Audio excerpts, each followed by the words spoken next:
Assalamualaikum warahmatullahi wabarakatuh. Salam sejahtera bagi kita semua. Semoga kita selalu dalam keadaan sehat walafiat ya. Oke, perkuliahan desain pipa bawah laut kali ini saya akan membahas mengenai risk-based inspection offshore pipeline.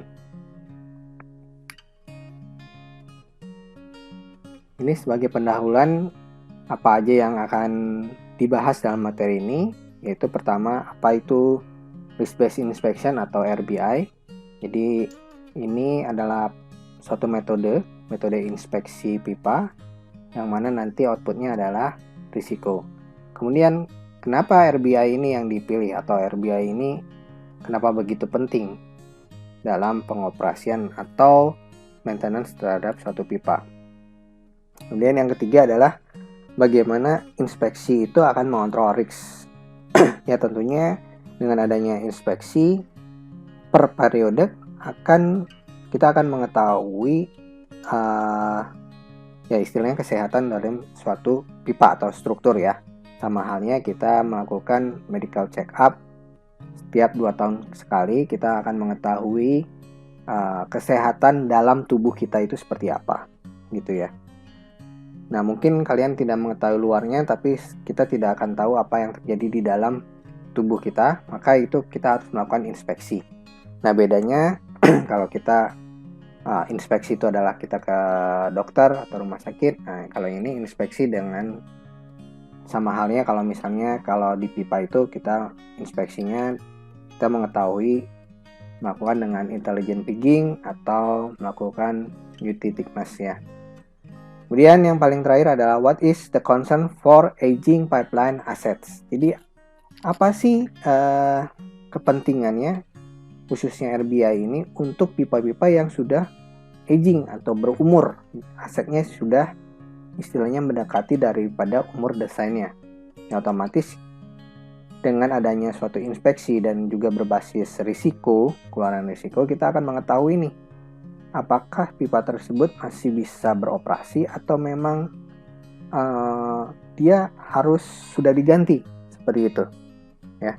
Sama halnya misalnya saya nanti berumur sudah di kepala 50, apakah saya masih bisa lari olahraga yang benar-benar berat atau tidak. Nah, itu saya harus melakukan medical check up sehingga saya mengetahui kemampuan dalam tubuh saya ini apakah masih sama seperti muda atau tidak. Nah, itu seperti itu ya. Jadi tujuan dari inspeksi adalah untuk mengetahui kesehatan daripada suatu struktur.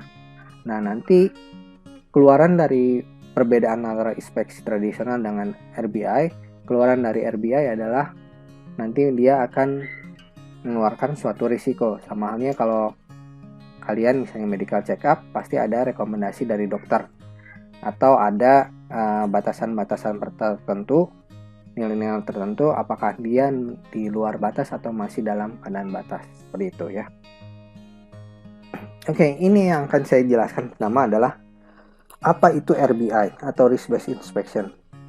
Jadi risk-based inspection itu adalah suatu proses untuk membuat suatu keputusan yang mana keputusan itu adalah keputusan tingkatan suatu risiko. Jadi any process where the decision of what inspection to perform and how often the inspect depend on risk. Ya, kalau ini proses di mana keputusan itu dibuat, apa kebutuhan inspeksinya, kemudian sejauh apa atau seberapa lama inspeksi itu dilakukan. Nah, itu tergantung daripada risikonya.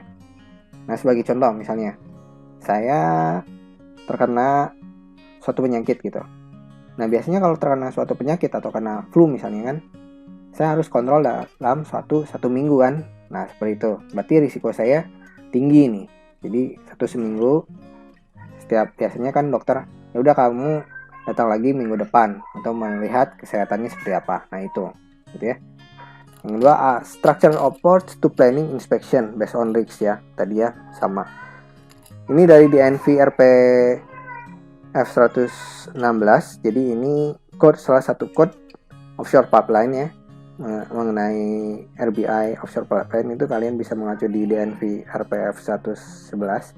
The intention of using a risk-based approach is that the activity are selected and scheduled on the basis of their ability to explicitly measure and manage threat to the pipeline system and ensure the associated risks are managed to be within acceptable limits. Nah, nanti dalam hal kita melakukan inspeksi, itu kita pasti mempunyai suatu threat atau ada ancaman. Nah, ancamannya seperti apa? Nah, ancaman ini harus kita manage sesuai dengan acceptable limit yang ada di code DNV.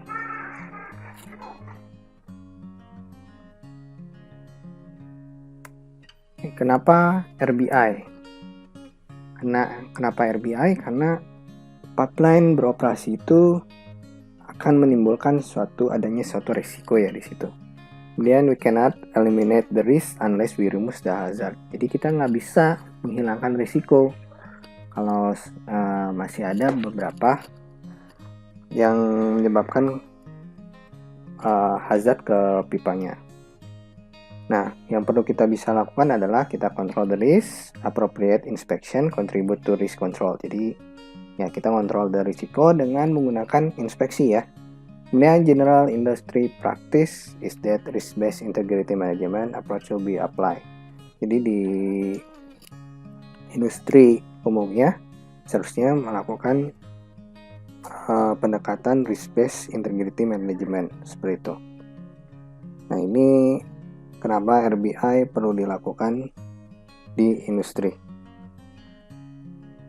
Nah, ini beberapa guidance untuk metodologi risk-based inspection. Jadi ada di API 580, 581. Nah, di API ini risk-based inspection-nya general ya. Jadi untuk semuanya bisa, khususnya pressure vessel sama piping sama dan pipeline. Nah, di dalamnya ini jelaskan adanya risk matrix. Biasanya kita menggunakan risk matrix di API 580 atau 581. Kemudian ada DNV RP F116. Nah, ini khusus untuk offshore pipeline yang ini ya, Integrity Management Submarine Pipeline System. DNV RP F1106. Kemudian ada API 1160. Ini Managing System Integrity Hazard Liquid Pipelines untuk pipa-pipa yang pipa minyak ya, seperti itu. Kemudian ada ASME B318S. Ini manajemen System Integrity of Gas Pipeline. Nah, ini semua membicarakan mengenai risiko. Oke, berikutnya ini elemen yang ada di RBI itu sendiri. Jadi nanti kalau kalian melakukan risk-based inspection, pasti ada namanya asset identification, segmentation. Jadi misalnya pipa sepanjang 50 kilo itu harus dibagi per segmentasi. Biasanya dibagi per kilometer point, 1 kilometer itu.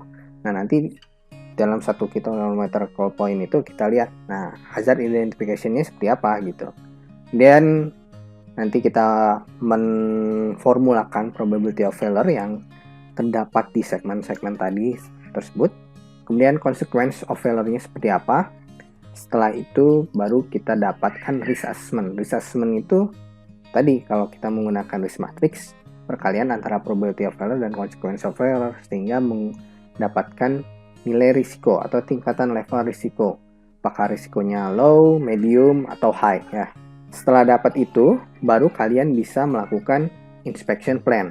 Jadi interval berapa tahun atau beberapa periode yang perlu diperlukan untuk melakukan inspeksi atau maintenance ya. Oke, pertanyaan selanjutnya adalah how does inspection control risk? Oke, untuk time dependent hazard kita dapat menggunakan inspection untuk memonitor degradasi atau kerusakan daripada pipa itu tersebut. Kemudian kita bisa juga melakukan prediksi daripada kerusakan itu.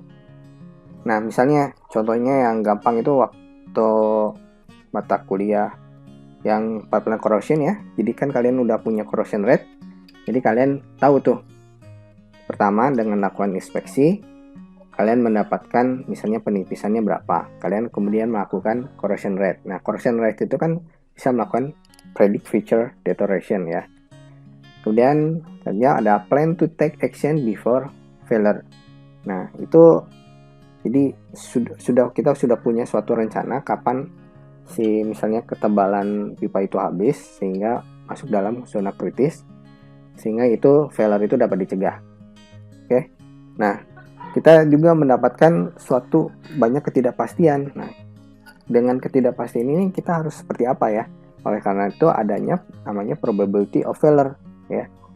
Jadi tidak hanya seperti inspeksi biasa yang memunculkan satu poin parameter, tapi kita juga bisa untuk mengcover ketidakpastian bencana dengan probability of failure seperti itu.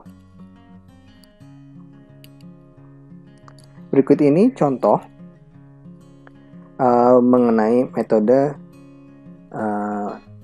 RBI menggunakan risk matrix ya. Jadi di dalam risiko itu saya bagi dua, ada probability of failure, ada consequence of failure. Jadi probability of failure adalah kemungkinan semua kemungkinan yang dapat mengakibatkan pipa itu kegagalan. Sedangkan konsekuensi failure, apabila pipa itu gagal, konsekuensinya apa? Nah, seperti itu ya. Jadi contohnya di dalam probability of failure biasanya itu adalah semua failure mode. Jadi ada third party damage, internal external corrosion, kemudian incorrect operational and maintenance, seperti itu. Kemudian untuk consequence of failure, nah konsekuensinya apa? People safety, environment, production loss, asset cost, sama company reputation.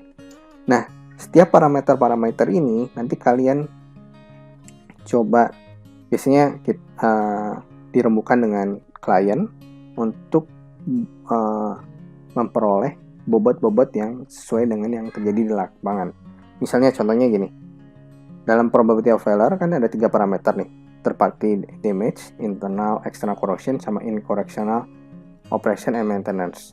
Nah, dalam waktu beroperasi di pipa, ternyata klien ini merasa bahwa faktor third party damage itu nilainya yang besar yang dapat menyebabkan pipa. Oleh karena itu nanti proporsional bobotnya untuk third party damage harusnya lebih besar daripada internal external corrosion sama incorrect operational and maintenance. Sama halnya yang consequence of failure ya. Dari people safety, environment, production loss, asset cost, sama company reputation itu lebih dominan yang mana sih? Yang kira-kira yang mempunyai impact ke perusahaannya ya, gitu.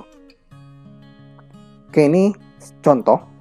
Di sini juga, ini sebagai contoh, di sini juga ada suatu persentase bobotan dalam tiap parameternya. Ini contoh saja, jadi kalian bisa melakukan referensi ke sini. Tapi nilai-nilai ini juga bisa berubah. Jadi tidak ada sebenarnya yang fix sesuai bobotnya. Karena risk method ini bergantung daripada kondisi dan lokasinya suatu proyeknya tersebut. Jadi setiap industri itu pasti berbeda-beda. Oke, ini sebagai contoh untuk third party damage di offshore pipeline itu adanya ship impact atau sinking. Itu misalnya ini adalah 5%. Karena kejadiannya sangat kecil sekali kemungkinannya ya, kejadian ship impact atau tabrakan kapal atau kapal itu tenggelam, seperti itu. Ship collision dia misalnya jatuh, ada tabrakan, nah mungkin karena adanya lalu lalang traffic traffic kapal yang sangat padat, ini bisa misalnya 15%. Nah, anchor drop. Nah, kebanyakan kan kejadian kegagalan di pipa bawah laut yang ada di Indonesia sendiri karena anchor drop. Nah, kalian bisa masukkan misalnya ini ada 10%. Ini ada anchor drag sama snake. Ini 5%. Biasanya dia terkeret sama kapalnya itu sendiri. Fishing gear impact Nah, 5% drop object, 10% pipeline, subsea, structure failure in vicinity, misalnya terdapat di sebelahnya 10%, vandalisme 10%, pipeline depth cover 15%, misalnya ini kedalamannya tidak ini ya, depth covernya itu tidak sesuai dengan apa, misalnya kan seharusnya kedalamannya di 2 meter, ternyata karena scoring dia berkurang, jadi terkena third party damage-nya itu potensinya itu sangat besar gitu ya, atau kerusakan karena third party damage-nya itu sangat besar. Jadi ini 15%, ada tambang naval 5%, vibration pipeline due to nearby construction 5%, ground instability due to dredging activity 5%. Nah, seperti itu, ini contoh. Jadi parameter ini juga merupakan hasil diskusi daripada dengan klien. Jadi tergantung daripada lokasi ya, lokasi dan kondisinya seperti apa gitu. Tidak harus semuanya ada di sini.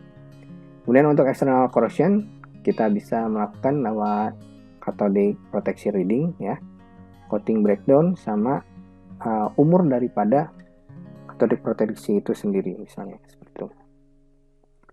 Ini CB reading value 35%, coating breakdown 25%, edge factornya 40%. Kemudian yang internal corrosion itu biasanya kita dapat dari hasil daripada IP dan juga sampel daripada konten daripada pipa itu sendiri.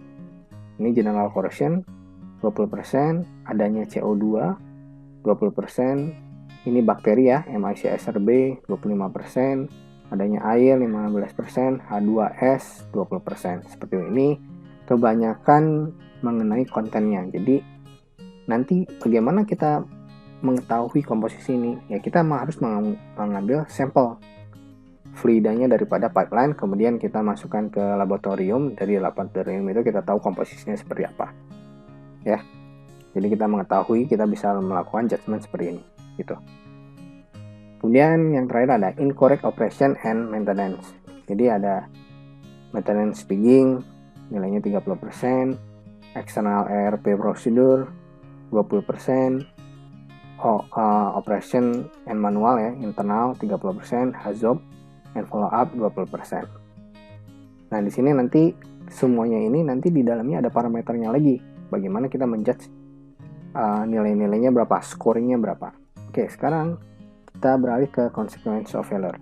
Dari consequence of failure ini sebagai contoh diambilnya yang maksimum value-nya ya, dari keempat ini. Ada people safety, environment, production loss, sama component reputation. Seperti itu. Oke, kita lihat parameter-parameter apa aja yang ada di setiap kategori tadi. Nah, yang pertama probability of failure, third party damage. Yang bagian A1 ya, bagian A yang pertama ini ship impact atau sinking. Nah, di sini ya ada nih, a pipeline section is buried at sectional depth protected by protection structure around the ship lane, sea traffic, or pipeline located outside the shipping lane. Itunya nilainya 1. Nah, semakin ke sini, semakin ke bawah, semakin value-nya semakin besar, berarti si pipa itu semakin rentan terhadap kegagalan atau ship impact ini, faktor ship impact ini. Jadi kita lihat yang 5 ya. Pipeline has multiple section, more than 50%, passing through high traffic or threat area, and pipeline was installed at water depth that is considered not sufficient decrease the impact of sinking ship. The pipeline is unburied, unprotected at high traffic section. Nah, seperti itu ya. Selanjutnya, ship collision factor. Itu parameternya berkaitan dengan tumbukan kapar terhadap platform. Nah, ini kaitannya terhadap daerah RW pipa. Misalnya yang nilainya 1 ini, apabila pipa itu berlokasi lebih dari 500 meter daripada platform atau offshore installation. Sedangkan nomor value yang terbesar artinya dia yang rentan terhadap ship collision factor, jarak pipanya itu mendekati daripada 50 meter dari offshore platform ya, seperti itu. Jadi ini berbicara mengenai antara jarak pipa terhadap fasilitas platform. Kemudian yang ketiga adalah anchor drop factor. Anchor drop berkaitan dengan kedalaman pipa yang ditanam ya. Dan di sini pipeline buried lebih dari 90% outside diameter section to where the sea traffic is conditioner high di 2%, nilainya 2. Kalau yang paling besar, pipeline is buried kurang dari 50% outside diameter. Ini artinya kedalaman terkuburnya ya, at the pipeline section where the sea traffic is considered high.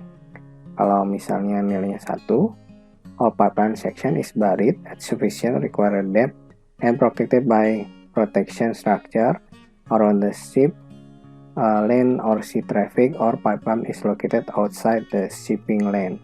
Seperti itu. Nah, protection structure seperti concrete blanket ataupun batuan yang memproteksi pipa tersebut ya, seperti itu. Kemudian yang kedua adalah masih third-party damage. Ini adalah anchor drag and snag factor. Nah, ini sama saja bersama dengan yang ketiga ya, anchor drop factor. Kalau yang ini adalah anchor drag factor. Sama berbicara mengenai buried atau pipanya tertanam, seperti itu. Kemudian fishing gear impact factor. Ini juga terhadap fishing activity area, berbicara fishing activity area ya, daerah tersebut. Terus sama kedalaman apakah pipa terkubur atau tidak. Nah, ini untuk drop object factor selain anchor drag dan anchor drop ya. Drop object misalnya dia di area platform. Nah, misalnya platform lagi bertugas mengangkat sesuatu, nah tiba-tiba kalau suatu benda itu terjatuh dan bisa juga mengenai pipa ya di bawahnya, di dalam lautnya. Makanya ini jarak radius terhadap, ada yang lebih dari 500 meter itu oke. Nah, kalau kurang dari 500 meter berarti dia berpeluang misalnya ada sesuatu benda yang jatuh di laut.